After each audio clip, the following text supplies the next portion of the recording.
जय जगन्नाथ। नमस्कार, पद्मालया किचन को आज मुझे आउ थे स्वागत करुच्ची। आज आप सहित गोटे रेसिपी शेयर करी।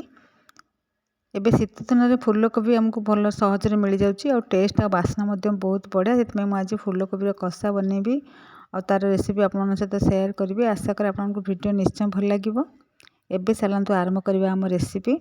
प्रथम मुझे कड़े बसैकी तेल गरम कर नौची। छोट छोट कर रखि कोबी के आम ये भाजी नवा तेल रे। आ भाजिला बेले जब आप हलदी तादे ऐड करदे कोबीर कलर बहुत बढ़िया आसो। तापर मुझे कोबीर कौलिया डंक किसी नहीं।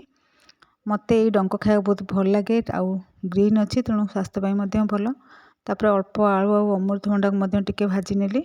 ये सब कोबी भजा रेडी हो गला।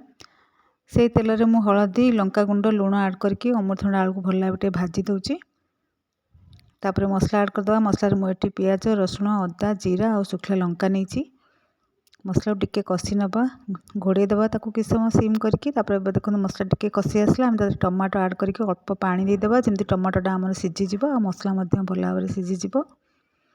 मसला टिके सीझी आसला और कषि आसला देखो कड़े तेल छाड़ी जाऊँगी मसला छाड़ी जाऊँगी। आम मसला ये भल भाव कषि गलानी। मुझे कोबी ऐड करदेवी।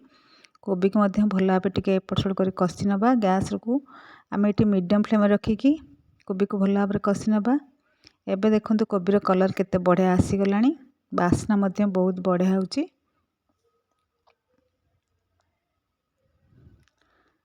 कोबी टिके भल भाव कषिला आम अल्प पानी ऐड करके किछि समय घोड़े दबा। गैस फ्लेम को मीडियम रा सिम रखिकी। जेहेतु आम कषा बनैबा तेणु आम अधिका पानी देवानी। जदि आप बेसी झोल रखा चाहते तेल आउ टिके पानी ऐड करें। ये आमर तरकारीटा फुटी आसला कषा टिके फुटी आसला। कोबी तो आम कषिला बेले सीझे तेणु ये कम समय कोबी सीझीज। एबे देखो तार केते बढ़िया बास्ना आसला कलर बहुत बढ़िया है। ये आम तरकारी पूरा रेडी हो गलानी। रोची जय जगन्नाथ।